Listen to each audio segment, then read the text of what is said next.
ACCA कैसा course है? क्या एक मुश्किल कोर्स है? क्या आसान है? कई सारी कन्फ्यूजन जो हैं स्टूडेंट्स के मन में रहती हैं ACCA की डिफ़िकल्टी लेवल को लेकर के। कई बार हम कोर्स को शुरू भी कर लेते हैं, उसके बाद भी ये कन्फ्यूजन जो है बनी रहती है और उसकी क्लैरिटी हमको तब मिलती है जब हम अपना पहला एग्ज़ाम देते हैं। और कई बार क्या मैक्सिमम टाइम्स हमें शॉक लगता है, हमने जो एक्सपेक्ट किया था चीज़ें उससे काफ़ी अलग हो रही हैं। यानी कि जब आप एग्ज़ाम देते हैं तो उसके लिए आपका एक स्टडी प्लान तो प्रॉपर होना ही चाहिए, but at the same time आपकी एक एक्सपेक्टेशन भी होनी चाहिए कि हमें वो क्या करना है जिससे कि हमारी प्रिपरेशन जो है ACCA के एग्ज़ाम लेवल की हो। और यही डिस्कशन मैं और हर्ष आज इस पॉडकास्ट के अंदर करेंगे ताकि आप लोगों को क्लैरिटी दे सकें। हाय, मैं हूँ CA Gaurav Sabharwal, A team commerce academy Indore से। आइए बात करते हैं। Welcome to career Tuesdays on the move. यहाँ पर हम करियर और मोटिवेशन से रिलेटेड अनबायस्ड वीडियोस बनाते हैं। Welcome back.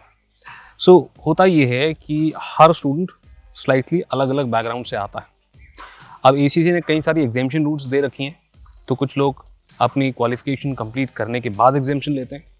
कुछ स्टूडेंट्स जो हैं 12th कंप्लीट करते से ही 5 पेपर की एग्जामिनेशन ले लेते हैं अगर उनकी यूनिवर्सिटी का टाई अप है, या फिर कुछ स्टूडेंट्स 6 या 9 पेपर की एग्जामिनेशन के बाद आते हैं।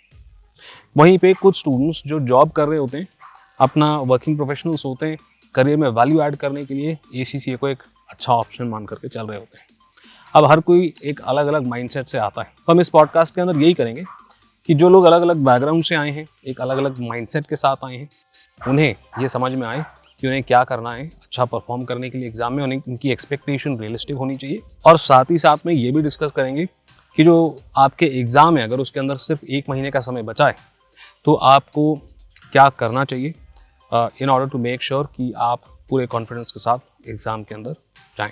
तो आइए अपनी पॉडकास्ट की शुरुआत करते हैं। इस पॉडकास्ट के साथ मेरे साथ होंगे हर्ष, जो एक रिसेंटली क्वालिफाइड ACCA है, साथ ही साथ में बिग 4 के अंदर जॉब कर रहे हैं इंटरनल ऑडिट डिपार्टमेंट के अंदर। चलो जी, लेट्स गेट स्टार्टेड। चलो जी, बात करते हैं पॉइंट नंबर 1 से, which is flexibility versus difficulty. देखिए, ऐसा होता है कि हर कोर्स का एक अपना ही अलग स्ट्रक्चर होता है। अब ACCA को 2.5 साल के अंदर अंदर कंप्लीट किया जा सकता है, बट जब उसे कंपेयर किया जाता है CA से, तो इसे कंप्लीट करने में 5 साल या उससे ज़्यादा का समय लगता है।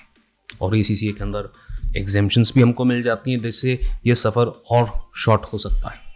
मगर इसका मतलब ये नहीं है कि ACCA जो है वो आसान कोर्स है, वो अभी भी डिफ़िकल्ट कोर्स ही है। देखिए हर्ष ने क्या कहा इस बारे में पॉडकास्ट में। It is the thing created by the market कि हाँ, ACCA एक ऐसा कोर्स आया है जो बहुत फ्लेक्सिबल है, और काफी बार हम इंडियन कंटेक्स्ट में उस फ्लेक्सिबिलिटी को इजी के टर्म्स में ले लेते हैं कि it is an easy course. यहाँ पे फ्लेक्सिबिलिटी का मतलब हम इजी ले लेते हैं उसको कि वो इजी कोर्स है, और फिर हम डायरेक्टली उसका कंपैरिजन किससे करते हैं? CA से, इंडियन CA कोर्स से। जहां पर हम देखते हैं कि अगर हमारे जो फ्रेंड्स हैं जो CA कर रहे हैं वो कॉलेज नहीं जाते हैं, और वो नॉर्मली उनके 3rd ईयर तक they have complete their inter examinations, then they start their articleship, और फिर वो फाइनल देते हैं।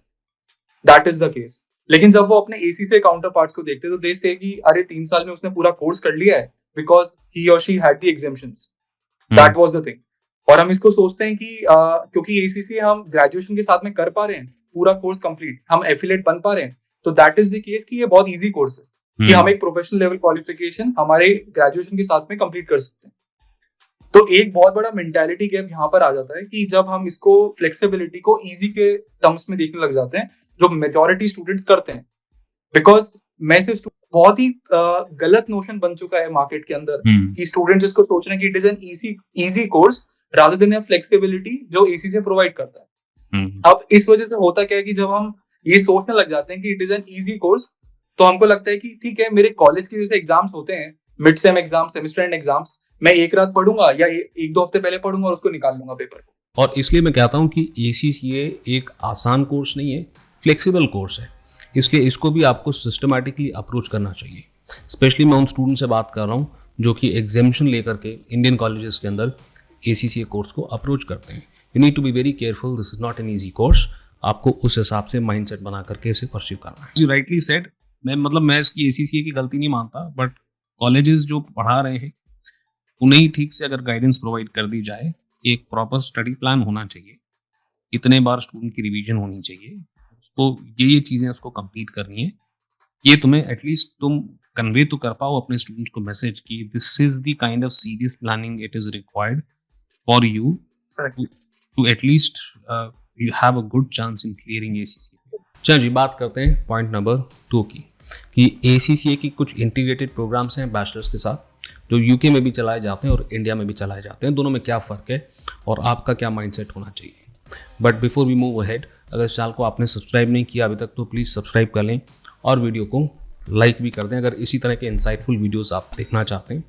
हम ऐसे पॉडकास्ट प्रोफेशनल्स के साथ लगातार करते रहते हैं ताकि आपको सिर्फ मेरा व्यू नहीं, एक्चुअल प्रोफेशनल्स जो इस कोर्स को, किसी भी कोर्स को परस्यू कर रहे हैं, भाई वो ACCA हो, CMA हो, CFA हो, उनका व्यू भी आपको क्लैरिटी से पता चले। फिलहाल आगे बढ़ते हैं अपने पॉइंट नंबर 2 की तरफ। देखिए, ऐसा है कि इंडिया के अंदर कुछ एग्जामिनेशन मॉडल्स चल रहे हैं जिसके अंदर अगर आप BCom का प्रोग्राम करते हैं तो आपको या तो 5 पेपर की एग्जामिनेशन मिल जाएगी या 6 की या 9 पेपर की, और फिर बचे हुए 4 प्रोफेशनल लेवल के पेपर दे करके आप ACCA बन सकते हैं। देखिए, ऐसा है कि यूके में ये प्रोग्राम काफ़ी समय से चल रहा है, बट वहाँ जो इस प्रोग्राम को सक्सेस मिली है वो सक्सेस इंडिया के अंदर नहीं मिल पाई है। क्यों? देखें। इस कंसिडरेशन से मैंने एक बार ACCA इंडिया टीम से भी कनेक्ट करने की कोशिश करी थी विद रिगार्ड्स टू दिस, कि जो एग्जामिनेशन मॉडल है इट इज गुड बिकॉज आप जिस मींस, क्योंकि वो एग्जामिनेशन मॉडल सिर्फ इंडिया में नहीं चलता, it is run through out the globe. Even अगर हम यूके में भी जाते हैं तो यूके के अंदर भी there are multiple universities, even in London, Oxford, Hampshire, all the cities, सारी सिटीज के अंदर you would find these integrated programs run by ACCA. Lekin this is a very old model. It's a very old yes, model. correct. We are also working with some universities in UK with this model. वहाँ successful इसलिए है हर्ष क्योंकि वहाँ पे जो level है BCom का वो ACCA लेवल को ऑलमोस्ट मैच करता है। आप और वहाँ पे सिर्फ मार्क्स के बेसिस पे आपको पास नहीं करते हैं, वहाँ पे वो लोग प्रोजेक्ट सबमिशंस भी मांगते हैं। सो एक प्रैक्टिकल नॉलेज जक मार के भी स्टूडेंट को हो ही जाती, right? And then actual ACCA papers after those examinations उनको इतना बड़ा शौक नहीं लगता है। और इसलिए मैं रिकमेंड करता हूँ कि अगर आप ऐसे इंटीग्रेटेड प्रोग्राम के लिए जा रहे हैं तो आपका कोई ना कोई मेंटर होना चाहिए, राइट, जो आपको ये बताए कि ACCA के एग्ज़ाम में पास होने के लिए आपको असल में क्या करना है। ऐसे ही हम 24 स्टूडेंट्स को हर साल मेंटर करते हैं MBA और MCom इंटीग्रेटेड प्रोग्राम्स के अंदर। Let's move on two point number 3, motivation for consistency. अब ये मैं बात कर रहा हूँ इस पॉइंट के अंदर वर्किंग प्रोफेशनल से।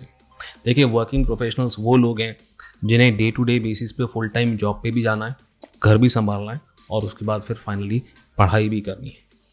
अब जो वर्किंग प्रोफेशनल्स हैं इनको मेन 2 प्रॉब्लम्स का सामना करना पड़ता है। प्रॉब्लम नंबर 1 होती है कि जब वो घर जा कर के पढ़ाई करने बैठते हैं तो उनका फोकस नहीं लगता, बार बार ध्यान हटता है पढ़ाई से। दूसरी बात उनको जो फोकस करनी पड़ती है वो है कि कंसिस्टेंसी, मतलब वो डेली बेसिस पे पढ़ाई नहीं कर पाते हैं, कभी ना कभी बीच में उनकी पढ़ाई छूट जाती है। और उनको अगर ACCA में अच्छा परफॉर्म करना है तो वो क्या करें, आइए देखते हैं। मैंने प्रीवियसली भी काफी सारे वर्किंग प्रोफेशनल्स के साथ में, इंक्लूडिंग जो CA के बाद अपना ACCA स्टार्ट कर रहे हैं या फिर जो ऑलरेडी काम कर रहे हैं but they need a professional qualification with their name. मुझे पर्सनली क्या लगता है सर, जो आपने पॉइंट रेज करा है उसमें वर्किंग प्रोफेशनल्स के पास मैच्योरिटी की कमी नहीं है, दे आर फुली मैच्योर्ड। लेकिन मुझे ऐसा लगता है कि अगर कहीं ना कहीं वर्किंग प्रोफेशनल्स अगर अपना एक मोटिवेशन का सोर्स ढूंढ ले, क्योंकि there can be 2 types of motivation. मैं अगर वर्किंग प्रोफेशनल्स के पर्सपेक्टिव से बात करूं, इंटरनल मोटिवेशन कैन बी कि मैं अपने नाम के पीछे वो 4 लेटर्स लगा पाऊंगा only after earning that Prestige, after clearing all the exams. और हम काफी बार जैसे CA नाम के आगे लगता है, ACCA नाम के पीछे लगता है, तो हम वो जो एडिशनल लेटर्स जो हम नाम के पीछे ऐड करते हैं, they act as a social responsibility, we attach it to a prestige kind of a thing कि हाँ मुझे उससे एक सोशल रिस्पेक्ट मिलेगी। और काफी बार जो ऐसे वर्किंग प्रोफेशनल्स होते हैं कि उनको पढ़ाई छोड़नी पड़ी होती है और फिर वो काफी बड़ा ब्रेक लेते हैं, उसमें वो काम कर रहे होते हैं, they have to earn for their family, लेकिन अब वो चाहते हैं कि हाँ अब मुझे एक अपग्रेड करना है, मुझे जॉब में अपग्रेड करना है, need a good promotion, I need a good rank, I need a good पे। तो वहां पर वो एक इनर मोटिवेशन को अगर देखें कि yes after clearing all the exams I can achieve those 4 letters, this can be one. External motivation can be like I can move abroad, मुझे प्रमोशन मिलेगा, I can seek for an appraisal, I can be a part of a group, I can be a part of a networking group जहां पर सारे like minded professionals हैं। So अगर मैं मेरी बात करूं, so आई हैव सीन, और मेरे हमेशा से फ्रेंड्स वो रहे हैं जो मुझसे बहुत ज्यादा तेज रहे हैं, और मुझे हमेशा ऐसा लगता रहा है कि वो मुझे मोटिवेट करते थे हर चीज को करने के लिए, कि हाँ अगर उन्होंने ये चीज करी है तो मुझे भी कहीं ना कहीं ये चीज करनी चाहिए. So for me the biggest motivation was कि I need those 4 letters behind my name, और वो मेरे लिए एक एक्ट एज अ मोटिवेशन, और बेसिकली एक वो पर्सनल रिस्पॉन्सिबिलिटी भी लेके आता है. और अगर आप ये कहते हैं कि हाँ कि बहुत ज्यादा स्ट्रॉन्ग माइंडसेट है, और मैं इतना सब कुछ कैसे मैनेज कर लिया, या फिर टाइम मैनेजमेंट कैसे हुआ, तो बेसिकली वो एक अर्ज थी to basically beat my competencies even. देखिए, यहाँ पर मैं हर्ष से कम्प्लीटली एग्री करता हूँ.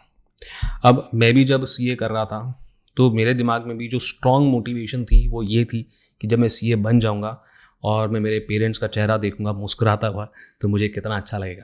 तो जब भी मैं लो फील करता था तो मैं हमेशा इस बात को विजुअलाइज करता था और मेरे लिए ये चीज़ काम करिए. तो एज अ वर्किंग प्रोफेशनल आपको एक ऐसी स्ट्रॉन्ग मोटिवेशन दोबारा ढूंढनी होगी अगर आप ACCA जैसा टफ कोर्स करने जा रहे हैं तो, और वही आपकी मदद करेगी फोकस अपना स्ट्रॉन्ग रखने में और साथ ही साथ में कंसिस्टेंसी से पढ़ाई करने में. चलिए जी, तो अब आते हैं हमारे आखिरी पॉइंट पे. मैंने शुरू में आपको बोला था कि भाई अगर आप ACCA एग्ज़ाम्स के लिए पढ़ाई कर रहे हैं तो कौन से सिनेरियो में आपको पैनिक करना चाहिए अगर वो एग्ज़ाम्स के अंदर सिर्फ 30 दिन का समय बचा है तो आइए इस बारे में बात कर लेते हैं. तो यहाँ पर 2 सिनेरियोज मैं आपके सामने लेकर के आऊँगा. सिनेरियो नंबर 1 है कि आपकी तैयारी अभी पूरी नहीं हुई है और पूरी तैयारी ना होने की वजह से आपको पैनिक आ सकता है. व्हाट एग्जैक्टली आई मीन, हर्ष की बात सुनते हैं यहाँ पर. अगर उस स्टूडेंट का अभी तक एक बार भी सिलेबस कंप्लीट नहीं हुआ है, और सिलेबस की जब मैं बात कर रहा हूँ तो मैं कंसेप्चुअल अंडरस्टैंडिंग की बात कर रहा हूँ, फिर चाहे आप ACCA का स्टडी अब यूज कर रहे हो या फिर आप कापलान या BPP की टेक्स्ट बुक्स यूज कर रहे हो, कैसे भी, तो अगर एक बार भी स्टडी टेक्स्ट कंप्लीट नहीं हुआ है तो वो पैनिक कर जाएगा. तो अभी अगर आप हाल फिलहाल में ACCA के एग्ज़ाम्स देने वाले हैं और जब ये वीडियो आएगी तब शायद 30 दिन के आसपास ही बचे रहे होंगे, तो आपको मॉक टेस्ट देने के लिए बिल्कुल आखिरी मौके का आप वेट ना करें. कोई कुछ भी बोले आपको अभी जितनी भी आपकी प्रिपरेशन है उसके साथ मॉक टेस्ट देना चाहिए, अपनी कमियों को जानना चाहिए और तुरंत एक्शन लेना चाहिए. ना यहाँ पर एक डिस्क्लेमर भी मैं दूंगा, और डिस्क्लेमर बहुत सिंपल है कि भाई जब आप पढ़ाई करेंगे, जब आप अपना मॉक टेस्ट देंगे तो हो सकता है कि आपको 3 की बजाय 4 घंटे लग जाएं उसको सॉल्व करने में. वेरी मच पॉसिबल, बहुत सारे लोगों के साथ ऐसा होता है. ये भी हो सकता है कि मॉक टेस्ट में आपको 50 मार्क्स ना आए, उससे कम आए, यानी कि अपने पहले मॉक टेस्ट के अंदर आप फेल हो जाएं, बट दैट इज़ फाइन. आपके पास 30 दिन है, एटलीस्ट आपको ये तो पता चल जाएगा कि कौन सी ऐसी चीज़ें हैं जिसके ऊपर आपको काम करना है बेटर स्कोर करने के लिए. आइए बात करते हैं प्रॉब्लम नंबर 2 की, जिसकी वजह से आप पैनिक कर सकते हैं, और वो है less attention on descriptive questions. देखिए, इनिशियली क्या होता है कि जब आप डिस्क्रिप्टिव क्वेश्चन सॉल्व करना शुरू करते हैं, एक एक क्वेश्चन को करने में 1-1, 1.5 घंटे का समय लगता है. कहीं ना कहीं मैंने स्टूडेंट से ये भी सुना है कि वो लोग बोर हो जाते हैं क्वेश्चन देते देते, और उनका जो पूरा दिन है वो उतना प्रोडक्टिव जाता नहीं. तो अगर आप MCQ क्वेश्चन ही लगातार करते जाएंगे और डिस्क्रिप्टिव क्वेश्चन को बोलेंगे कि हम आखिरी के 10 दिन कर लेंगे, तो काम नहीं बनेगा, क्योंकि आखिरी के 10 दिन में आप डिस्क्रिप्टिव क्वेश्चन करने बैठोगे और आपको वहाँ बोरियत होनी शुरू हो जाएगी. और इसलिए मेरे हिसाब से अगर 30 दिन का समय आपका यहाँ पर बच रहा है तो आपको डिस्क्रिप्टिव क्वेश्चन और MCQ दोनों साइमल्टेनियसली सॉल्व करना चाहिए, ताकि डिस्क्रिप्टिव क्वेश्चन से हमें अगर थोड़ी सी बोरियत होने लगे तो हम ब्रेक लेकर के MCQ सॉल्व करना शुरू कर दें. और इस तरीके से हमारी जो पढ़ाई की प्रोडक्टिविटी है वो कई गुना बढ़ जाती है. अब इसके अलावा भी हर्ष का कुछ सजेशन है, वो आप सुन लो फटाफट. अगर आप कापलान से पढ़ रहे हो तो कापलान ही फॉलो करो, क्योंकि मुझे पर्सनली नहीं लगता कि आप BPP करके या ACCA स्टडी हब भी साथ में करके बहुत ज्यादा डिफरेंट क्वेश्चंस को टारगेट करोगे. मैंने जैसे पर्टिकुलरली मेरे टाइम पर BPP बुक देखी है, मैं कापलान से पढ़ा लास्ट पेपर तक. मैंने जब भी BPP को देखा 95% of the questions are same. Questions बिल्कुल सेम रहते हैं, क्वेश्चंस में कोई डिफरेंस नहीं होता. It is just the way of writing, जो एक particular way of writing BPP follow करता है, एक way of writing Kaplan follow करता है. पर्सनली आई फील कि if you are a self study student, Kaplan ज्यादा यूजर फ्रेंडली है कंपेयर टू BPP, क्योंकि उसमें ज्यादा बेटर मैनर में फॉर सेल्फ स्टडी स्टूडेंट बता रखा होता है. चलिए, तो मैं उम्मीद करता हूँ कि इस कॉन्वर्जेशन से आपको कुछ क्लैरिटी मिली होगी.